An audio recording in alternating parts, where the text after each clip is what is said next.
노후의 가장 큰 착각은 지금 집에서 끝까지 버티면 된다고 믿는 마음입니다. 그런데 집은 잠만 자는 공간이 아니라 남은 인생의 리듬을 결정하는 무대가 됩니다. 사는 곳이 달라지면 하루의 움직임이 달라지고 건강이 달라지고 마음의 온도까지 바뀝니다. 많은 연구에서 사람은 환경에 의해 더 빨리 지치기도 하고 더 오래 살아가기도 한다고 말합니다. 그래서 오늘은 두 사람의 이야기를 들려드리려고 합니다. 비슷한 나이인데도 집 때문에 삶이 무너질 뻔했던 사람들입니다. 그리고 집을 바꾸지 않고도 환경을 바꾸는 선택으로 다시 살아난 사람들입니다. 혹시 요즘 이런 생각이 드시나요? 집이 불편하긴 한데 이사까지는 부담이고 그냥 참고 살면 되지 않을까 하는 마음입니다. 그 마음이 얼마나 위험한지 오늘 이야기 속에서 천천히 보이게 될 겁니다. 그리고 끝까지 따라오시면 노후에는 고민하지 말고 어디로 가야 하는지 분명해질 겁니다. 영숙 씨는 오래된 빌라 4층에 혼자 살고 있습니다. 엘리베이터가 없어서 현관문을 나설 때마다 숨을 먼저 고릅니다. 계단은 늘 그 자리에 있었지만 어느 날부터 계단이 산처럼 느껴지기 시작했습니다. 한 계단 한 계단 내려갈 때 무릎이 시큰하고 허리가 뻐근하고 손끝에 힘이 들어갑니다. 여름에는 1층에 도착하기도 전에 땀이 젖어 숨이 턱 막힙니다. 겨울에는 우풍이 스며들어 뼛속까지 시리고 난방비가 아까워 전기장판으로 버팁니다. 그래도 영숙 씨는 말해왔습니다. 그래도 내 집이 있는 게 어디냐고 말입니다. 낮에는 조용해서 괜찮습니다. 하지만 밤이 오면 그 조용함이 사람을 삼킵니다. 그래서 TV를 켜두고 말소리로 집을 채웁니다. 화면을 보지 않아도 사람 소리가 들리면 덜 외롭기 때문입니다. 불편하지만 익숙한 집이라 떠나기에는 겁이 났습니다. 정우 씨는 도시를 떠나 전원주택으로 옮겼습니다. 마당이 있고 밭이 있고 별이 선명히 보이는 단층 집입니다. 처음엔 너무 만족했습니다. 맑은 공기에 숨이 트이고 고요함이 마음을 씻어주는 것 같았습니다. 정우 씨는 혼잣말로 이제야 산다고 말했습니다. 하지만 시간이 지나며 고요함은 다른 얼굴을 드러냈습니다. 봄이면 잡초가 순식간에 올라와 허리를 굽혀야 했습니다. 여름이면 벌레가 틈을 타 집 안으로 들어왔습니다. 가을이면 낙엽이 쌓이고 겨울이면 눈이 내리면 마당은 바로 일이 됩니다. 가까운 병원은 차로 한참이고 몸이 안 좋은 날엔 운전대 잡는 것부터 망설입니다. 그래도 정우 씨는 말해왔습니다. 전원 생활은 원래 이런 거라고 말입니다. 두 사람의 집은 완전히 달랐습니다. 도시 빌라의 계단과 전원 주택의 마당입니다. 그런데 두 사람의 마음은 닮아 있었습니다. 불편함이 있어도 문제로 만들고 싶지 않았다는 점입니다. 이사는 부담이고 참고 사는 게 익숙했기 때문입니다. 그런데 노후에서 가장 위험한 순간은 큰 사고가 난 뒤가 아닙니다. 문제가 생기기 시작했는데도 참고 살아가는 그 시간입니다.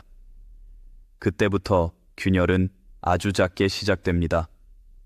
어느 날 영숙 씨는 장바구니를 들고 계단을 내려가다가 발이 잠깐 엇나갔습니다. 넘어지지는 않았습니다. 난간을 잡고 균형을 되찾았습니다. 하지만 그 순간 심장이 귀 옆에서 뛰는 소리가 들렸습니다. 손바닥에 식은땀이 배고 숨이 가빠졌습니다. 만약 난간을 못 잡았다면 하는 생각이 번개처럼 스쳤습니다. 그날 저녁 밥이 목으로 넘어가지 않았습니다.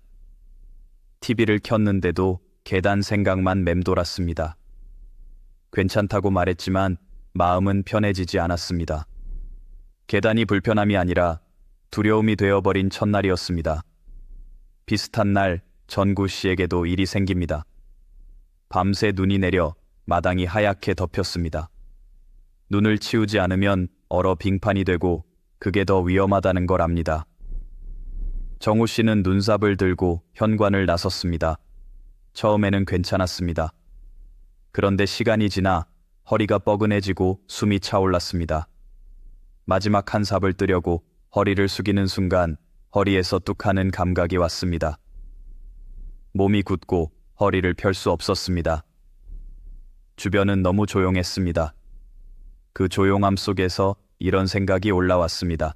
지금 여기서 쓰러지면 아무도 모를 텐데 라는 생각입니다. 그날 저녁 두 사람은 같은 질문을 품었습니다. 정말 이대로 계속 살아도 괜찮은 걸까라는 질문입니다. 큰 사고는 아니었습니다. 하지만 오늘은 어제와 달랐습니다. 그리고 그 차이가 노후를 갈라놓습니다. 바로 그 무렵 두 사람 앞에 새로운 인물이 나타나기 시작합니다. 그 만남이 삶의 방향을 바꾸게 될 줄은 그때 아무도 몰랐습니다. 계단 사건 이후 영숙 씨는 밖에 나가는 일이 점점 부담스러워졌습니다. 장도 미루고 약국도 미루고 사람 만나는 일도 줄어들었습니다. 집에 있으면 안전할 것 같았지만 사실은 더 약해지고 있었습니다. 움직임이 줄어드니 다리가 더 약해지고 그래서 계단이 더 무서워지는 흐름이 시작된 겁니다. 어느 날 영숙 씨는 마트에서 장을 보고 건물 앞에 섰습니다. 계단을 올려다보는 순간 한숨이 먼저 나왔습니다. 그때 뒤에서 목소리가 들렸습니다. 영숙 씨, 같이 올라가요라는 목소리였습니다. 옆집 할머니가 재활용 봉투를 들고 서 있었습니다. 두 사람은 나란히 계단을 올랐습니다. 둘 다 속도를 내지 않았습니다. 2층 앞에서 잠시 멈춰 숨을 고르는데 옆집 할머니가 말을 꺼냈습니다. 요즘 계단 오르는 거 힘들지 않냐고 말입니다. 영숙 씨는 웃으며 그렇다고 했지만 웃음은 씁쓸했습니다. 옆집 할머니가 조용히 말했습니다. 지난주에 주민센터에서 노후 주거 강연을 들었는데 생각이 완전히 바뀌었다고 말입니다. 영숙 씨는 강연이라는 말이 낯설고 조금 거창하게 느껴졌습니다. 그래도 옆집 할머니는 계속 말했습니다. 우리가 집이 불편한 걸 나이 탓으로만 돌리는데 사실은 집이 사람을 지치게 만든다고 말입니다. 그 말이 이상하게 가슴에 걸렸습니다. 옆집 할머니가 다음 주에 또 강연이 있다고 했습니다. 같이 가보자고 했습니다. 영숙 씨는 망설였습니다. 하지만 계단에서 휘청한 그 순간이 떠올랐습니다. 알아두는 것만으로도 나쁠 게 없다는 마음이 들었습니다. 그래서 목요일 오후 주민센터로 향했습니다. 화창한 날씨였지만 마음은 조금 긴장됐습니다. 강당에는 생각보다 많은 사람들이 있었습니다. 대부분 비슷한 나이의 사람들입니다. 어떤 이는 혼자였고 어떤 이는 둘이었습니다. 앞에는 화면과 칠판이 준비되어 있었습니다. 정확히 시간이 되자 간견자가 마이크를 잡았습니다. 윤정혜라는 이름의 은퇴한 건축가이자 시니어 주거 전문가라고 소개했습니다. 말투는 부드럽고 옷차림은 편안해서 오히려 더 신뢰가 갔습니다. 윤정혜는 가격 이야기부터 하지 않겠다고 했습니다. 대신 우리가 몰랐던 것을 이야기하겠다고 했습니다. 그리고 바로 질문을 던졌습니다. 집이 불편해도 참고 살면 된다고 생각해 본 적 있냐고 말입니다. 강당 곳곳에서 고개가 끄덕여졌습니다. 영숙 씨도 모르게 고개가 끄덕여졌습니다. 윤정혜는 화면을 바꾸며 한 문장을 띄웠습니다. 집이 사람을 늙게 만듭니다. 라는 문장이었습니다. 영숙 씨는 눈을 깜빡였습니다. 사람이 늙으니 집이 불편한 게 아니냐고 반문하고 싶었습니다. 그런데 윤정혜는 천천히 말했습니다. 집이 낡아서가 아니라 구조가 사람을 참고 살게 만든다고 말입니다. 윤정혜는 칠판에 계단을 그렸습니다. 그리고 질문했습니다. 계단이 힘들어지면 사람은 무엇을 먼저 줄이냐고 말입니다. 외출을 줄인다고 했습니다. 장 보는 것도 미루고 모임도 덜 나가고 병원도 늦춰집니다. 그러면 근육이 줄고 더 약해지고 계단은 더 무서워집니다. 이게 악순환이라고 했습니다. 영숙 씨는 그제야 자기 요즘을 떠올렸습니다. 집안의 동선도 이야기했습니다. 밤에 화장실 가는 복도와 문턱과 불빛과 미끄러움이 쌓이면 낙상이 됩니다. 거리가 멀면 마트도 복지관도 멀어집니다. 멀어지면 더 안 나갑니다. 안 나가면 더 외로워집니다. 외로움은 마음만이 아니라 몸까지 병들게 합니다. 영숙 씨는 알 것 같았습니다. 나는 나이 탓이라고만 했는데 사실은 집 탓도 컸다는 사실입니다. 윤정혜는 마지막으로 말했습니다. 익숙하다고 안전한 게 아니라고 말입니다. 그리고 집에 가서 하나만 점검하라고 했습니다. 내 집이 나를 살리는지 지치게 하는지 말입니다. 그날 밤 영숙 씨는 메모지를 펴고 오래 앉아 있었습니다. 그리고 처음으로 진지하게 생각했습니다. 이대로 10년 더 살 수 있을까라는 질문입니다. 그 질문이 영숙 씨를 움직이게 만들었습니다. 같은 시기 전구 씨는 병원에 다시 들렀다가 복도 게시판에서 같은 간견 포스터를 봤습니다. 노후 주거 환경 후회하지 않으려면이라는 제목이었습니다. 정구 씨는 포스터를 사진으로 찍었습니다. 눈을 치우다 허리가 뚝하던 날의 서늘함이 아직 남아 있었기 때문입니다. 그래서 화요일 보건소 강당으로 향합니다. 자기 집 사진이 화면에 떴을 때 정우 씨는 숨이 멈췄습니다. 그리고 그때부터 전구 씨의 마음도 흔들리기 시작했습니다. 보건소 강당에서 윤정혜는 전원주택 사진을 가리키며 말했습니다. 자연 속에서 조용히 살고 싶다는 말이 얼마나 그럴듯한지 안다고 했습니다. 정우 씨는 그 말이 바로 자기 이야기라서 손끝이 차가워졌습니다. 윤정혜는 칠판에 자립이라는 단어를 적었습니다. 그리고 자립은 멋진 말이지만 노후에는 자립이 고립으로 바뀔 수 있다고 말했습니다. 눈을 치우고 마당을 관리하고 집을 수리하고 병원을 오가고 모든 걸 혼자 해야 하는 순간이 온다고 말했습니다. 정우 씨는 허리를 잡고 서 있던 그 아침을 떠올렸습니다. 윤정혜는 고요함을 이야기했습니다.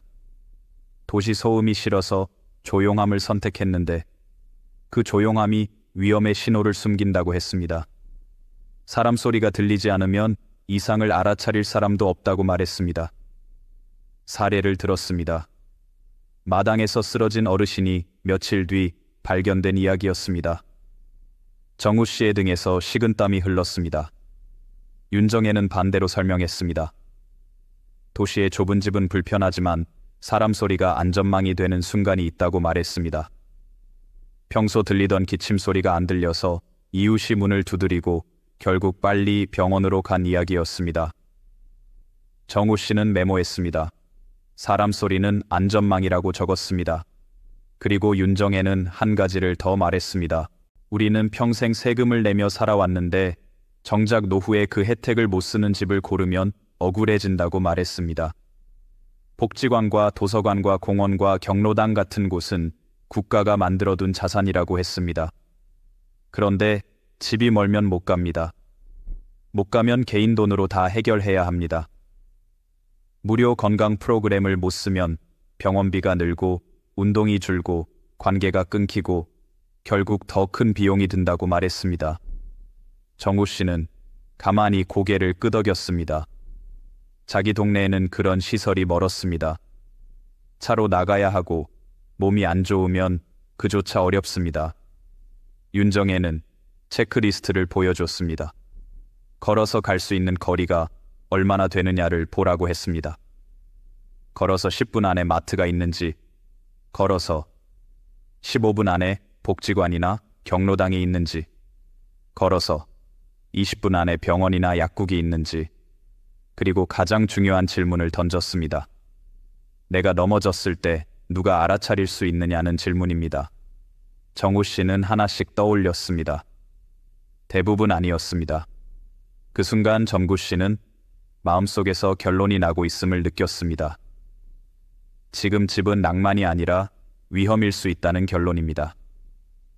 강연이 끝나고 전구 씨는 차를 몰고 집으로 돌아왔습니다. 평소보다 길게 느껴졌습니다. 중간에 차를 세우고 오래 생각했습니다. 집에 도착하자 넓은 마당이 텅 비어 보였습니다. 예전에는 평화였는데 오늘은 덩그러니 남겨진 공간처럼 보였습니다. 집 안은 조용했습니다. 너무 조용해서 숨소리만 들렸습니다. 정우 씨는 메모지를 다시 읽었습니다. 자립의 환상이라는 단어가 눈에 박혔습니다. 그리고 사람 가까이로 가라는 문장이 오래 남았습니다. 그날 밤 잠이 오지 않았습니다.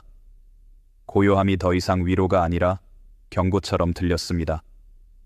한편 영숙 씨도 강연 이후로 집을 다르게 보기 시작했습니다. 계단은 이제 단순한 계단이 아니라 외출을 막는 벽이었습니다. 거리와 동선은 습관을 줄이는 장벽이었습니다. 영숙 씨는 옆집 할머니와 다시 만났습니다. 둘은 조건을 정리했습니다.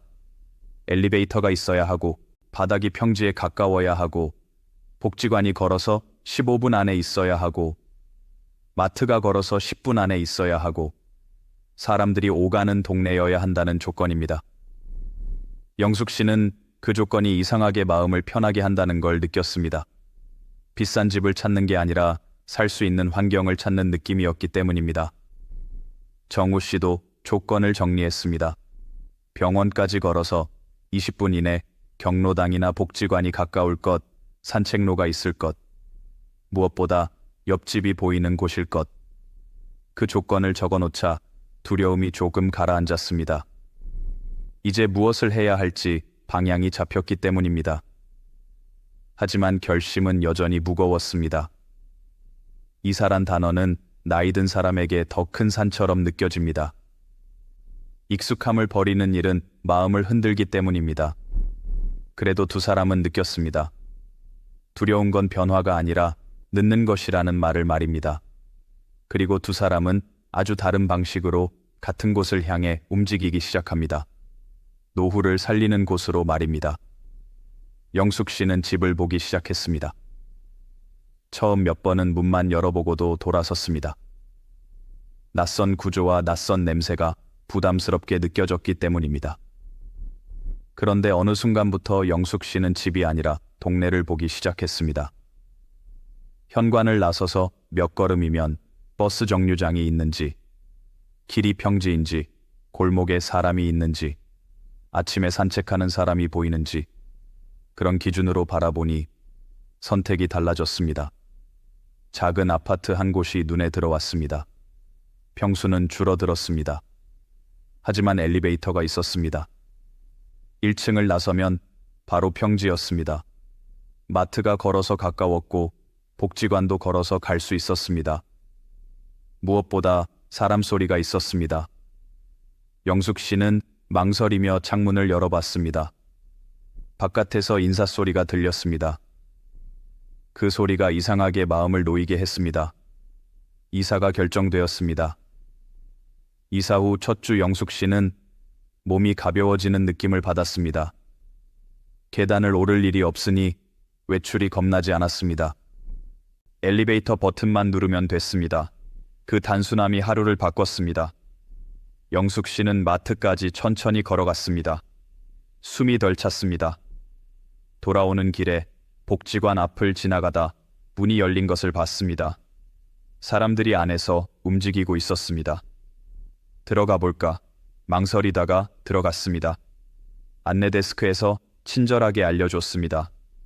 운동 프로그램도 있고 식사도 있고 문화 활동도 있다고 했습니다. 가격이 부담스럽지 않다는 말이 더 놀라웠습니다. 영숙 씨는 다음 날부터 복지관을 나가기 시작했습니다. 운동을 하고 점심을 먹고 사람들과 이야기를 나눴습니다.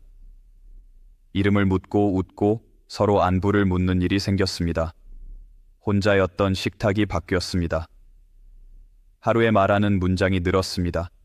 밤도 달라졌습니다.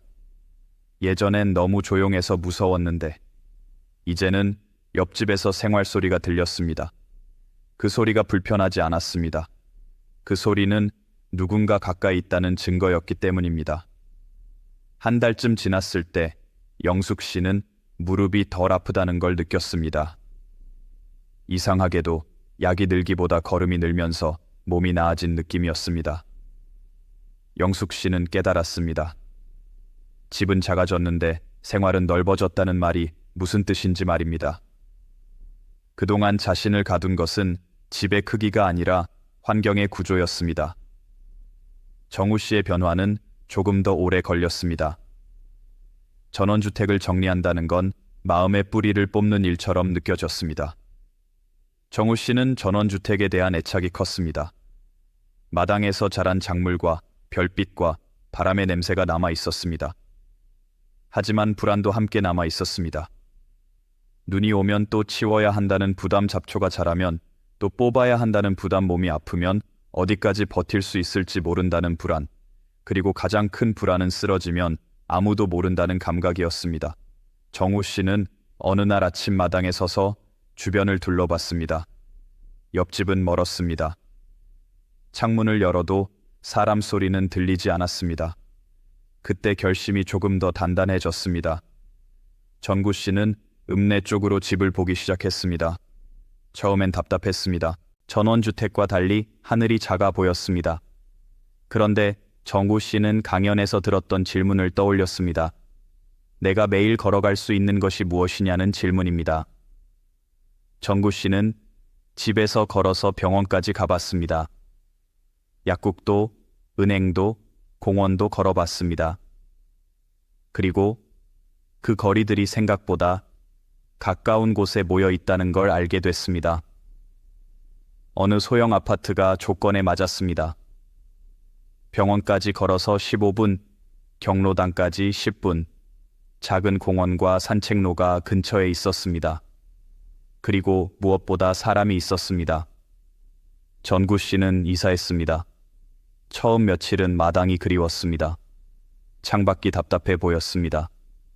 하지만 아침에 밖에서 소리가 들렸습니다. 아이들 등교 소리, 사람들 인사소리, 차 지나가는 소리, 그 소리가 귀찮기보다 안심이 되었습니다. 정우 씨는 경로당 문을 조심스럽게 열었습니다. 바둑 소리가 들렸습니다. 누군가 웃고 있었습니다. 정구 씨도 인사를 했습니다. 그날부터 하루가 달라지기 시작했습니다. 눈 치울 필요가 없었습니다. 관리 부담이 줄었습니다. 무엇보다 혼자 쓰러질 불안이 줄었습니다. 옆집과 아래층에 사람이 있다는 사실이 안전망처럼 느껴졌습니다. 그렇게 두 사람의 남은 인생은 같은 방향으로 바뀌기 시작했습니다. 집이 아니라 환경을 선택하는 방향입니다. 6달이 지났습니다. 영숙 씨의 하루는 달라져 있었습니다. 아침에 일어나면 몸이 덜 무겁습니다. 엘리베이터를 타고 자연스럽게 밖으로 나갑니다. 복지관으로 걸어갑니다. 운동 프로그램에 참여합니다. 끝나면 사람들과 점심을 먹습니다. 혼자 먹을 때는 밥맛이 없었는데 함께 먹으니 밥맛이 생깁니다. 말을 하다 보면 웃음이 나옵니다. 웃음이 나오면 다시 밖으로 나갈 힘이 생깁니다. 오후에는 도서관에 들러 책을 빌립니다. 집으로 돌아오는 길에 마트에 들러 반찬거리를 삽니다. 예전에는 장바구니가 무거우면 계단이 먼저 떠올랐습니다. 지금은 엘리베이터가 있으니 무게가 덜 두렵습니다. 밤이 되면 창문 너머로 생활 소리가 들립니다. 그 소리는 영숙 씨를 안심시킵니다. 나는 혼자가 아니라는 느낌이 집을 따뜻하게 만듭니다. 정우 씨도 달라져 있었습니다. 경로당에 가서 바둑을 둡니다. 이야기를 나누고 소소한 농담을 주고받습니다. 혼자 있을 때는 시간이 길었는데 지금은 하루가 빨리 갑니다. 점심을 함께 먹습니다. 함께 먹는 밥은 이상하게 마음을 안정시킵니다. 오후에는 공원을 걷습니다. 가끔 같은 길을 걷는 사람들과 인사를 나눕니다. 이름을 모르더라도 얼굴을 아는 사람이 생깁니다. 그 관계가 외로움을 눌러줍니다. 정우 씨는 어느 날 거울 속 자신이 웃고 있는 걸 봤습니다. 전원주택에 있을 때는 웃을 일이 없었다는 걸 그제야 깨달았습니다. 고요함은 좋아 보였지만 그 고요함이 외로움과 불안을 키웠습니다. 반면 지금은 시끄럽기도 하지만 안전합니다. 사람이 있는 곳은 나를 알아차릴 가능성이 있는 곳입니다. 그 가능성 하나가 노후를 바꿉니다. 두 사람은 서로 모르지만 같은 답을 얻었습니다.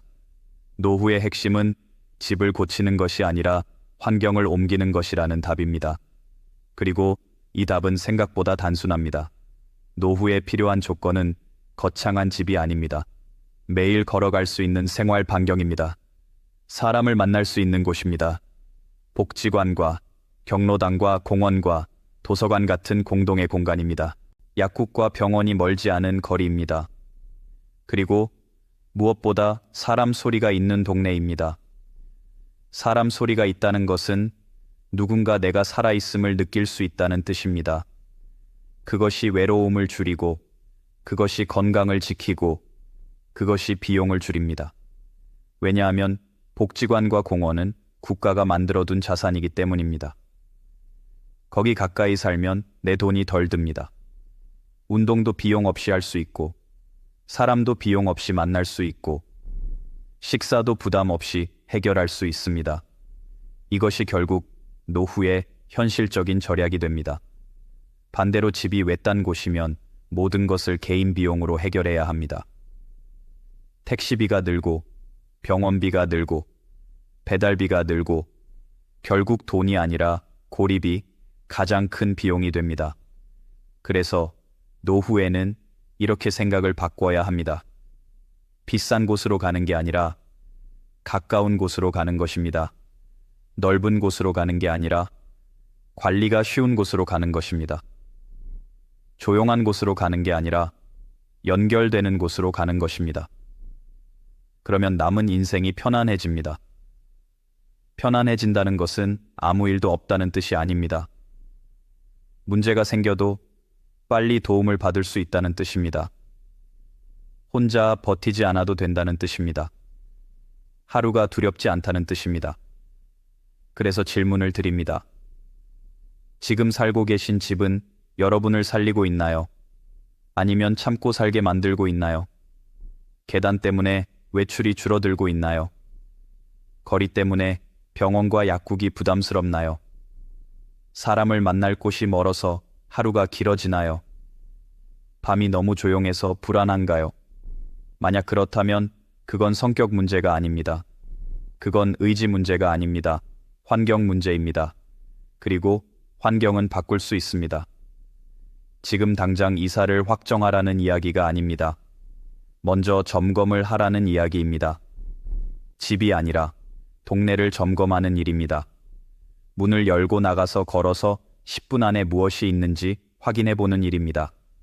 그리고 그 점검이 여러분을 살릴 선택으로 이어질 수 있습니다. 이제 노후에 실패하지 않는 환경의 조건을 정리해 보겠습니다. 첫째, 동선이 짧아야 합니다. 집 안에서 화장실까지 안전한지, 문턱이 위험하지 않은지, 불빛이 충분한지, 집 밖에서 현관에서 엘리베이터까지가 부담스럽지 않은지, 그리고 집을 나서서 길이 평지에 가까운지 확인해야 합니다. 둘째, 걸어서 갈 수 있는 생활 반경이 있어야 합니다. 마트나 슈퍼가 가까운지, 약국이 가까운지, 버스 정류장이 가까운지, 은행이나 우체국이 멀지 않은지, 이런 것들이 걸어서 가능한 거리 안에 있어야 합니다. 셋째, 병원만 가까운 곳이 아니라 건강할 때 갈 곳이 가까워야 합니다. 복지관과 경로당과 공원과 도서관이 가까워야 합니다. 병원은 아플 때 가는 곳입니다. 복지관은 아프기 전에 건강을 지키는 곳입니다. 사람을 만나고 몸을 움직이고 규칙을 만들고 마음을 살리는 곳입니다. 그래서 복지관이 가까운 곳은 노후의 보험이 됩니다. 넷째, 사람 소리가 있는 동네여야 합니다. 이 조건은 생각보다 중요합니다. 너무 고요하면 낭만처럼 보이지만 노후에는 고립이 됩니다. 사람 소리는 내 삶의 존재를 이어주는 실선입니다. 하루에 한 번이라도 인사를 나눌 사람이 있는지, 엘리베이터에서 마주칠 사람이 있는지, 골목에서 걸어가는 사람이 있는지, 이런 작은 접촉이 낙상과 우울을 줄입니다. 다섯째, 집의 크기보다 관리 부담을 봐야 합니다. 큰 집은 관리할 곳이 많습니다. 청소도 부담이 되고 난방비도 올라가고 수리비도 늘어납니다. 작아도 괜찮습니다. 대신 밖으로 나갈 수 있는 환경이 있어야 합니다. 집이 작아질수록 동네가 넓어져야 합니다. 여섯째, 국가 혜택을 내 생활로 끌어와야 합니다. 복지관 프로그램과 건강검진과 운동과 식사와 문화활동은 내 돈을 지켜줍니다. 그 혜택이 가까운 곳에 있어야 합니다. 세금을 평생 냈다면 노후에 그 혜택을 쓰는 것이 부끄러운 일이 아닙니다. 오히려 당연한 권리입니다. 이제 가장 많이 하는 질문을 하나 다루겠습니다. 그럼 어디로 가야 하느냐는 질문입니다. 정답은 특정 지역 이름이 아닙니다. 서울이냐 시골이냐가 아닙니다. 그보다 중요한 건 걸어서 가능한 반경 안에 무엇이 들어있는가입니다. 그래서 오늘 영상의 결론은 이렇게 정리됩니다. 노후에는 고민하지 말고 환경이 모여 있는 곳으로 가면 됩니다. 사람이 모여 있는 곳, 혜택이 모여 있는 곳, 걸어서 해결되는 곳, 그곳이 남은 인생을 편안하게 만들어줍니다. 그럼 지금부터 현실적인 실행 순서를 이야기해 보겠습니다. 첫 단계는 집 점검이 아니라 동네 점검입니다. 오늘이나 내일 낮에 밖으로 나가서 걸어보세요. 마트까지 몇 분인지, 약국까지 몇 분인지, 복지관이 있는지, 공원이 있는지, 버스 정류장이 있는지, 그리고 내가 일주일에 몇 번 밖으로 나갈 수 있을지 상상해 보세요. 둘째 단계는 혼자 고민하지 말고 정보를 얻는 것입니다. 주민센터나 보건소의 간견이나 상담을 활용하세요. 복지관에 직접 들어가서 무엇이 있는지 물어보세요. 생각보다 많은 서비스가 있습니다. 셋째 단계는 조건을 종이에 적는 것입니다. 엘리베이터가 있는지, 평지가 많은지, 복지관과 마트가 가까운지, 사람이 있는지, 이 조건을 적어두면 선택이 흔들리지 않습니다. 넷째 단계는 줄이는 것이 아니라 바꾸는 것입니다. 평수를 줄이는 대신 생활 반경을 넓히는 방식으로 바꾸는 것입니다. 마당을 포기하는 대신 안전망을 얻는 방식으로 바꾸는 것입니다. 고요함을 포기하는 대신 외로움을 버리는 방식으로 바꾸는 것입니다. 이 관점이 서면 이사는 손해가 아니라 투자처럼 느껴집니다. 다섯째 단계는 마음의 죄책감을 내려놓는 것입니다. 내가 익숙한 집을 떠나는 게 배신처럼 느껴질 수 있습니다. 하지만 집은 추억이고 환경은 생존입니다. 추억은 마음에 두고 생존은 몸에 맞춰야 합니다. 지금 움직이는 것이 빠른 것이 아닙니다. 늦지 않기 위해 움직이는 것입니다. 그리고 마지막 단계는 관계를 만드는 것입니다. 옮겨간 곳에서 복지관과 경로당과 공원으로 천천히 연결을 만들면 됩니다. 처음에는 어색해도 괜찮습니다. 처음에는 인사 한 번이면 충분합니다. 그 인사가 쌓이면 노후의 안전망이 됩니다. 영숙 씨와 정우 씨가 그걸 보여줬습니다. 두 사람의 공통점은 돈이 많아서가 아닙니다. 용기가 특별해서도 아닙니다. 환경의 기준을 바꿨다는 점입니다. 집을 사랑하는 마음을 버린 게 아니라 살아갈 조건을 더 사랑하기로 한 겁니다. 이제 여러분의 상황을 떠올려 보겠습니다. 혹시 계단이 점점 무서워지고 있나요? 혹시 외출이 줄고 있나요? 혹시 밤이 길어지고 있나요? 혹시 사람을 만날 이유가 줄어들고 있나요? 그렇다면 지금이 신호일 수 있습니다. 아직 큰 사고가 없어서 괜찮은 게 아닙니다. 문제가 쌓이는 속도가 느려서 알아차리기 어려운 것뿐입니다. 노후의 위험은 소리가 크지 않습니다. 조용히 다가오고, 조용히 습관을 바꾸고, 조용히 몸을 약하게 만들고, 조용히 마음을 고립시킵니다. 그래서 지금 필요한 건 결심보다 점검입니다. 내가 사는 곳을 삶이 편해지는 방향으로 점검하는 일입니다. 영숙 씨는 계단이 무서워지기 전까지는 괜찮다고 믿었습니다. 정우 씨는 고요함이 좋았기 때문에 불편함을 감수하면 된다고 믿었습니다. 그런데 두 사람은 아주 작은 사건으로 깨달았습니다. 내가 버티고 있는 것이 안전이 아니라 위험일 수 있다는 사실입니다. 여러분은 그 작은 사건을 기다리지 않으셔도 됩니다. 지금 점검하면 됩니다. 지금 선택하면 됩니다. 여기서 또 하나 중요한 이야기를 드립니다. 많은 분들이 집을 바꾸면 돈이 많이 든다고 생각합니다. 그런데 환경을 바꾸면 오히려 돈이 덜 들기도 합니다. 왜냐하면 가까운 거리 안에 무료 서비스가 모여 있기 때문입니다. 복지관에서 운동을 하면 헬스장 비용이 줄어듭니다. 복지관에서 식사를 하면 식비 부담이 줄어듭니다. 공원에서 걷기 시작하면 병원 갈 일이 줄어듭니다. 사람을 만나면 우울이 줄어 약이 줄어듭니다. 이 변화는 천천히 오지만 확실히 옵니다. 그래서 노후는 집값으로 계산하면 답이 흔들립니다. 반면 생활 방향으로 계산하면 답이 단단해집니다. 내가 매일 나갈 수 있는가? 내가 매일 걸을 수 있는가? 내가 매일 사람을 만날 수 있는가? 이 질문은 돈보다 강합니다. 그리고 이 질문의 답이 이해가 되는 곳이 바로 오늘 말한 그곳입니다. 환경이 모여 있는 곳입니다.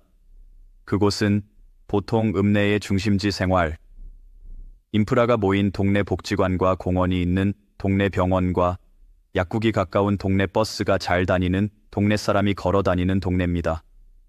한마디로 걸어서 해결되는 동네입니다. 여기서 오해를 하나 풀어드리겠습니다. 그곳이 꼭 번화가 한복판일 필요는 없습니다. 너무 시끄러운 곳은 피하셔도 됩니다. 다만 사람이 완전히 끊긴 곳은 피하셔야 합니다. 적당히 사람 소리가 있는 곳, 적당히 걸어 다닐 길이 있는 곳, 적당히 만날 공간이 있는 곳이면 충분합니다. 그래서 여러분에게 드리고 싶은 제안은 하나입니다. 오늘 저녁에 종이에 이렇게 써보세요. 나는 어디를 선택할 것인가? 나는 집을 선택할 것인가? 나는 환경을 선택할 것인가? 그리고 그 아래에 내 문장을 적어보세요. 나는 계단을 줄일 것이다. 나는 거리를 줄일 것이다. 나는 관계를 늘릴 것이다. 나는 생활 방향을 넓힐 것이다. 이 네 문장이 노후를 바꿉니다. 영숙 씨의 무릎을 바꿨고 정우 씨의 표정을 바꿨습니다. 여러분도 바꿀 수 있습니다. 변화는 거대한 결심이 아니라 작은 방향 전환에서 시작됩니다. 그리고 그 방향 전환은 오늘 밤부터 시작할 수 있습니다. 혹시 마음속에서 이런 목소리가 올라오나요? 나는 이 나이에 어디를 또 옮기냐는 목소리입니다. 그 목소리는 자연스럽습니다. 하지만 이렇게 바꿔보세요. 나는 이 나이에 더 안전한 곳으로 가야 한다는 목소리로 말입니다. 더 편하게 살기 위해 이동하는 것은 사치가 아닙니다. 생존이고 존엄입니다. 여러분의 남은 인생은 남의 기준으로 버티는 시간이 아닙니다. 여러분의 기준으로 살아가는 시간입니다. 그 시간에 어울리는 환경을 선택할 권리가 여러분에게 있습니다. 그리고 그 권리를 쓰는 것이 바로 노후 준비입니다. 이제 마지막으로 한 장면을 떠올려 보겠습니다. 밤에 갑자기 어지러워서 침대에서 일어났다고 상상해 보세요. 옆에 누가 있나요? 전화할 사람이 있나요? 5분 안에 약국이나 병원이 있나요? 10분 안에 도움을 받을 길이 있나요? 이 질문에 답할 수 있는 곳이 진짜 편안한 곳입니다. 그곳으로 가면 됩니다. 노후에는 고민하지 말고 그곳으로 가면 됩니다.